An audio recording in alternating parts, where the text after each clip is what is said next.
Anak-anak kelas 5 berjumpa kembali hari ini dengan Bu Risti yang akan menemani kalian untuk belajar SPDP KD 3.1 dengan materi mengenal gambar dekoratif.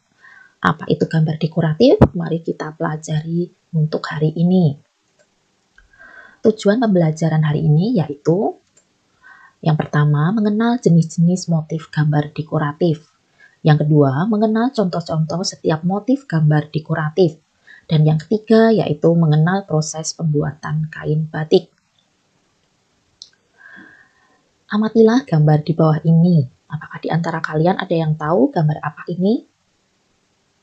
Ya, betul. Ini adalah gambar seorang nenek yang sedang membuat kain batik. Ya, seorang nenek sedang menorehkan cairan malam pada selembar kain batik yang sudah diberi desain gambar. Maka dari itu, kita akan mempelajari hari ini berkaitan dengan gambar dekoratif dan mengenal bagaimana cara membuat gambar dekoratif dalam sebuah kain putih.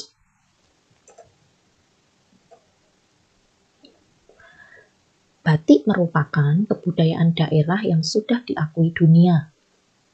Setiap daerah memiliki ragam batik tersendiri. Gambar batik termasuk jenis gambar dekoratif, artinya gambar yang menjadi motif hias. Gambar dekoratif pada dasarnya berasal dari benda-benda sederhana, namun digambar dengan hiasan-hiasan. Biasanya hiasan tersebut berupa garis, sehingga menjadi motif hias.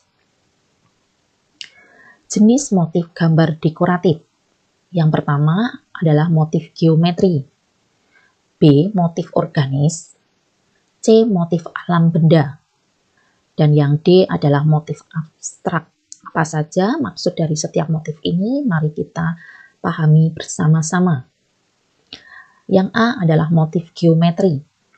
Motif geometri yaitu motif yang didasarkan pada benda-benda geometri. Contohnya adalah lingkaran, segitiga, persegi, dan persegi panjang. Nah, berikut ini adalah beberapa contoh motif geometri yang ada dalam suatu gambar. Selanjutnya yang B adalah motif organis. Motif organis yaitu motif yang mengambil salah satu bagian dari makhluk hidup. Contohnya yaitu tanaman, daun, akar, buah, dan hewan. Berikut ini adalah contoh-contoh gambar dekoratif menggunakan motif organis. Dapat kalian lihat di sini beberapa gambar tersebut. Selanjutnya yang C adalah motif alam benda. Motif alam benda adalah motif yang mengambil bentuk benda-benda sekitar. Contohnya adalah gambar gelas, gambar kursi, gambar kunci, gambar buku, gambar vas bunga, dan lain-lain.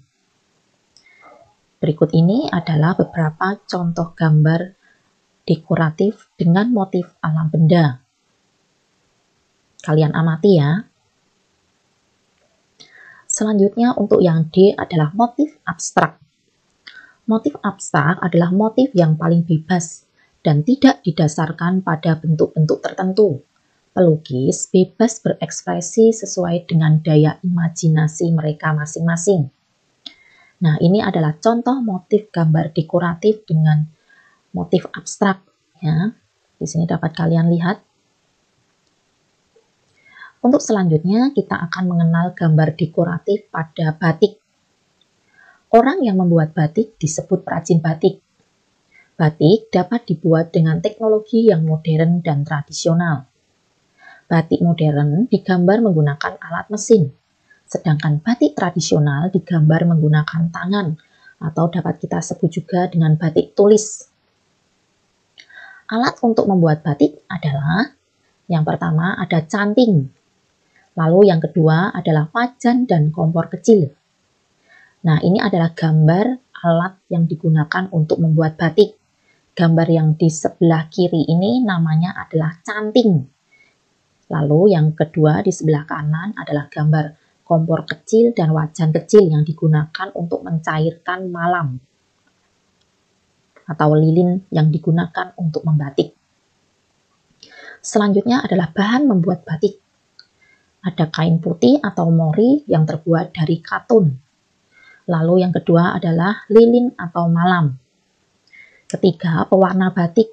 Pewarna batik ini dapat menggunakan pewarna alami atau pewarna sintetis. Nah, ini adalah gambar-gambar bahan yang digunakan untuk membuat kain batik. Yang pertama ada kain putih. Kain putih ini adalah kain katun. Selanjutnya ada lilin atau malam. Ada lilin yang masih berupa batang atau padat. Kemudian setelah dipanaskan dia akan mencair. Selanjutnya ada pewarna batik. Pewarna batik alami dan pewarna batik sintetis. Sintetis ini adalah pewarna batik yang terbuat dari bahan kimia. Kalau pewarna alami ya berarti berasal dari tumbuh-tumbuhan yang nanti bisa digunakan untuk pewarnaan. Proses membuat batik. Untuk dapat menorehkan lilin malam dengan baik pada kain, lilin malam harus selalu berada dalam wujud cair. Untuk itu, malam diletakkan dalam wajan kecil dan selalu dipanasi dengan menggunakan kompor kecil. Fungsi malam atau lilin ini adalah untuk menutup pori-pori kain yang bukan bagian dari gambar, agar tidak terkena pewarna batik. Lilin ini dapat mudah masuk ke dalam pori-pori, namun mudah terlepas juga pada saat proses pelorotan.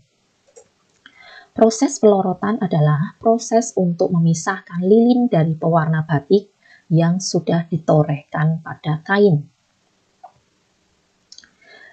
Jenis pewarna alami batik. Pewarna batik alami yang digunakan setiap daerah berbeda-beda. Pewarna batik tersebut berasal dari bahan-bahan yang terdapat di daerah tersebut.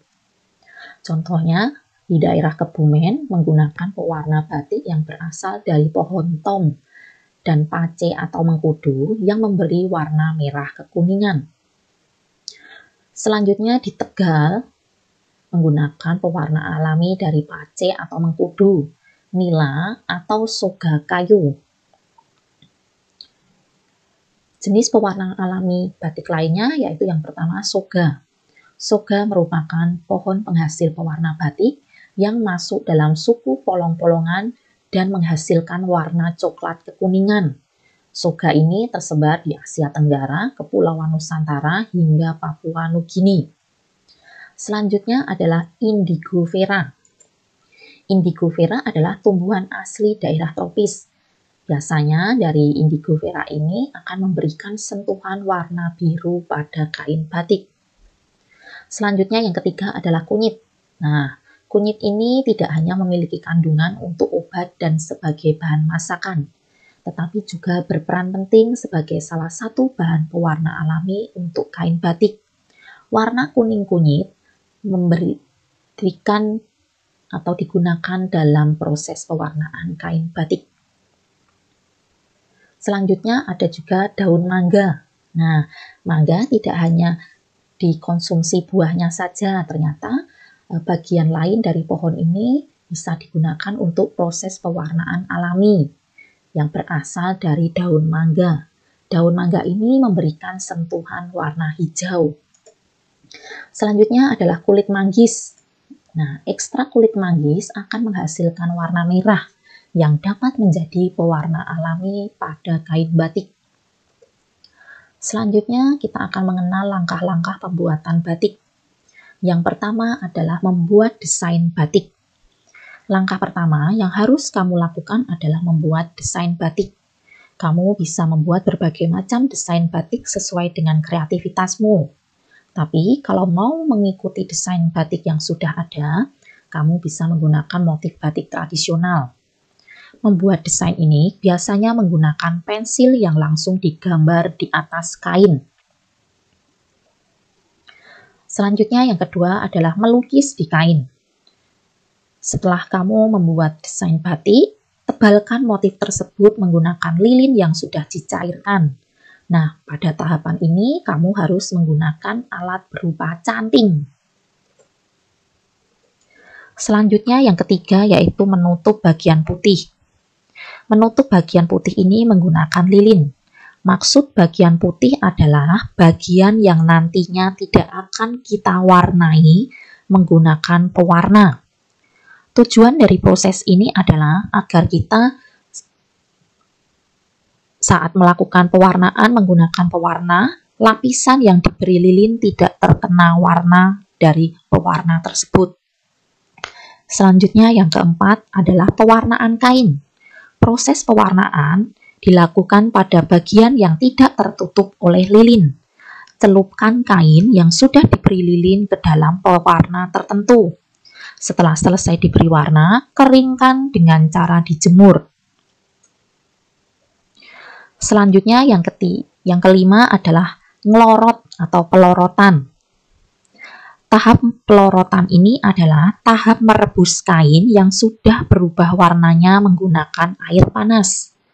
Tujuan pelorotan ini adalah untuk menghilangkan lapisan lilin, sehingga motif yang sudah dibuat pada kain akan terlihat dengan jelas. Selanjutnya yang keenam adalah mencuci kain batik. Setelah semua tahapan selesai, kamu dapat mencuci kain batik dan menjemurnya sampai kering. Setelah kering, baru kalian dapat menggunakan kain batik tersebut. Nah, itu tadi adalah cara-cara dalam membuat kain batik tulis. Terima kasih untuk anak-anak kelas 5 yang sudah menyaksikan video pembelajaran hari ini tentang mengenal gambar dekoratif.